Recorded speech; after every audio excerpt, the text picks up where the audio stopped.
खुलुमबाय। दिनैनि भिडिअआव जोबोद सेन्टिमेन्टेल खोथा जाथिजों सोमोन्दो गोनां माखासे खोथा नोंथांमोनजों सावरायनो थांगासिनो दं। It's a very important content I am going to discuss through this video. खोथाया जाहैबाय मानगोनां दुलाराय बर' फरायसा आफादनि आफादगिरि दिपेन बर' बिथाङा बर' हारिया जेब्लानो अलखद जादों बा बर' हारिनि सायाव जेब्लानो सोरबाया सुथ्रु भाबजों जोंखौ आक्रमण खालामदों, बासनानो होन, सोरबा माबा मोनसे बन्द खालामनायनि खोथा, सोरबा माबा मोनसे राइट्स एन्ड प्रिभिलेजेसखौ खोमोरनायनि खोथा, सोरबा जोंखौ एबेक्सन खालामनायनि खोथायानो जाथों मानो, जेब्लानो बर' हारियाव खैफोद जादों अब्लानो दिपेन बर' सारा सिरि थाबोदों। बेनि खारना मा? फंसेसो खोथा बुंनो हायोमोन। बिथाङा दुलाराय बर' फरायसा आफादनि आफादगिरि मासियाव जिरायनाय हिसाबै दिनैनि प्रश्नआ आं बेखौसो सोंनो नागिरदों। दुलाराय बर' फरायसा आफादै जोंनि मिथिनायाव बेबादि मालाबाबो थाफेराखै, नाथाय दिपेन बर'आ दिपेन बर' बिथां हिसाबै सिरि थादों नामा? दुलाराय बर' फरायसा आफादाथ' बर' हारिनि गाबखांनायाव हांख्रायनायाव मालाबाबो फैयालासिनो थाफेराखै, नाथाय दिपेन बर' बिथाङा बे मासियाव जिरायनायखाय दिनैनि दिनाव बन्द जानानै थाथ'दों नामा? प्रश्नआ बेबो फैयो। बिथांखौ बन्द खालामदों, खुगा मुथेनानै दोनदों नामा? माबा मोनसेनि गेजेरजों लाब लस माबा मोनसेनि गेजेरजों बिथांखौ खुगा मुथुनानै दोनदों नामा? दिनैनि भिडिअनि गेजेरजों बेखौ जोङो नोंथांमोनजों सावरायनो थांगासिनो दं। Hello' everyone, once again welcome back to the channel. दिनैनि गोदान भिडिअ नोंथांमोन बयखौबो गोसो गोथारै बरायदों, लोगोसे आसा खालामो इसोरनि अननायाव नोंथां बयबो मोजां दं। दिपेन बर'आ दुलाराय बर' फरायसा आफादनि आफादगिरि महरै बिथाङा दङ। बे हिसाबै बर' हारिनि गिलिर बिबान बिथांनाव दङ। दिनैनि दिनाव प्रश्नआ नैबेसो दैखोदों रायजो राजाफ्रा ग्राउन्ड लेभेलाव। दुलाराय बर' फरायसा आफादै थांनाय माखासे लागाथार बर'नि सायाव खैफोद, बर' आइजोफोरनि सायाव खैफोद, बर' जाथिनि सायाव खैफोद, ट्राइबेल बेल्ट एन्ड ब्लकनि सायाव खैफोद जानायाव बा सोरबाया जोंनि राइट्स एन्ड प्रिभिलेजेसखौ खोमानो नागिरनायाव बा आसि थुनानै बुंनायाव दिनै मानो दिपेन बर' सारा सुबसाब? दुलाराय बर' फरायसा आफादै सुबसाब ना बे दुलाराय बर' फरायसा आफादाव मासि लानाय दिपेन बर' हिसाबै सुबसाब? बेखौ दिनै रायजो राजाफ्रा प्रश्न खालामदों।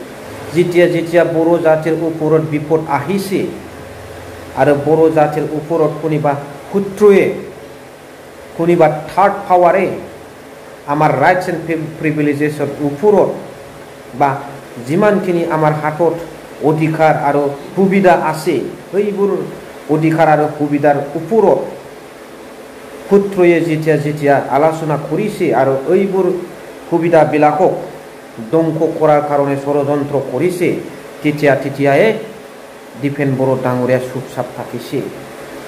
बेनि खारना मा? रायजो राजाफोर, दाख्लिसो बिराद गिदिर खोथा, एमपि जानो हागौ दिलीप शइकिया, गाव सापर्ट होनाय जानो हागौ दिपेन बर' बिथाङा, बिथांनि दारै एर'प्लेन गाखोनो मोन्दों जानो हागौ, बिथांनि दारै माबा मोनसे मोन्दों जानो हागौ, नाथाय बिथाङा बर' हारिनि सायाव आसि थुनानै खोथा बुंदों, बर' रायजो राजाफोरनि मोन्थाइनि सायाव आसि थुनानै बुंदों, ट्राइबेलफोरनि मोन्थाइनि सायाव आसि थुनानै बुंदों, ट्राइबेल बेल्ट एन्ड ब्लक आरो 6 शिड्युल प्रभिजनखौ फोजोबस्रांनो नागिरनायनि खोथा बुंदों। बे एथ' गिदिर खोथायावबो दुलाराय बर' फरायसा आफादा दिनै दिपेन बर' बिथाङा मानो सिरि? बर' साहित्य सभाया मानो सिरि? हारिनि गिलिर बिबान आरो दायथ'खौ दैदेननाय मोनसे गोथार आफादा दिनै मानो हारिनि अलखद सम, सोरबाया जोंखौ गाख्रेबनो नागिरनाय, सोरबाया जोंखौ आसि थुनानै बुंनायाव सिरि थानांगौनि प्रश्नआनो फैयामोन? थांनाय जेब्ला समावहाय पाठशालानिमोन जानांगौ बियो, सासे हारसा सुबुङा बड'फा उपेन्द्रनाथ ब्रह्मखौ जि गाज्रि बुंबाय, उग्रु बायदिसिना खोथाजों रुजुनानै खोथा बुंबाय, बेफोर लासिं सिं खोथायावबो दिनै सिमाव दिपेन बर'आ जेबो बुङाखै, थांनाय समावबो जेबो बुङाखै। जेब्ला बर' आइजोफ्रा पर्बत जरायाव थार्मेल पावार प्रजेक्ट गायसननायनि थाखाय हाफाय ओंखाम दै फिसा फिसौ गारनानै सोमावसारबाय, गोदै रथ' गनांबाय, बबेबा मोनसे आनसलिकनि दैदेनगिरिफोरजों आखाइ थिखो जानो नागिरबाय, बे खोथायावबो बिथांनि खुगानिफ्राय बै रायजो राजाफोरनि जानानै फंसेबो खोथा ओंखाराखै। दुखुनांथावसिन बाथ्राया बिसो जोंनि थाखाय। दिपेन बर' बे मासियाव जिरायनानै नोंथाङा मा सान्दों? बे मासिया मानि? बे मासिया सासे इन्डिभिजुवेलनि नङा, इन्डिभिजुवेलनि थिंकिंजों सोलिग्रा मासि नङा बे दुलाराय बर' फरायसा आफादनि मासिया। हारिनि सिनस्रि आरो गोथार आफाद हिसाबै दिनै दुलाराय बर' फरायसा आफादा माखासे बर' हारिनि गांनाय उखैनाय आरो गाबखांनायाव जेब्लाबो गोदोनिफ्रायनो मदद होबोदों।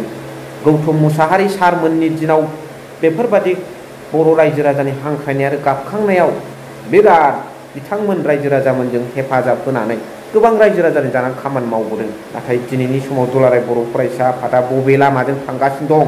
सोरनिबा राजखान्थिनि हान्जानि थुनजुलायनाय खोथा बुंनाय बेनाराव थांनांगौनि खुनु प्रश्न गैया। इन्डिपेन्डेन्ट अर्गानाइजेसन हिसाबै एक्सट्रा कनस्टिटिउसन दं हिसाबै नोंथांमोना हारिनि थाखाय फंसेबो बाथ्रा बुंनो हायैया इयुन जोलैनि थाखाय साननो गोनां बाथ्रा जाबाय। दुलाराय बर' फरायसा आफाद दिपेन बर' सारा दिनै मा खालामलांनो नागिरदों इयुन जोलैया बेखौ साननांगौ, बिकल्प लानांगौनि गोनांथि फैबाय।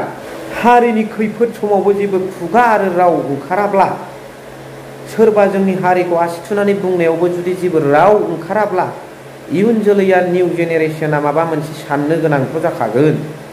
मानगोनां बिटिआरनि CM प्रमद बर' बिथाङाबो दिनैसिमाव जेब्लानो बर' हारिया खैफोदाव गोग्लैदों, सोरजोंबा माबा मोनसे बुंजादों, बे समाव जेबो आवाज दैखांबोआखै। सिगां समाव दुलाराय बर' फरायसा आफादाव थानाय समाव गोबां खोथा बुंबाय बिथाङाबो गिदिर गिदिर। नाथाय दिनै बिबान मोनखांनायनि उनाव CEM जाखांनायनि उनाव बिथाङा बैसोरबादि माखासे सुथ्रुनि सायाव जेबो बुङाखै। दिपेन बर' बिथाङाबो जेबो बुङाखै। जों आसा खालामदों दुलाराय बर' फरायसा आफादनि नेक्स्ट बिबानगिरिफ्रा बेफोरबादि हारिनि अलखद समाव एसेबाबो रायजो राजाफोरजों थानानै गसंथेगोन, रायजो राजाफोरनि जानानै खोथा बुंगोन, बेखौ आसा खालामबाय। मा सानो रायजो राजाफोर? कमेन्ट्सनि गेजेरजों जरुर फोरमायहर। थेंक इउ भेरि माच फर वाचिं। लाभ इउ।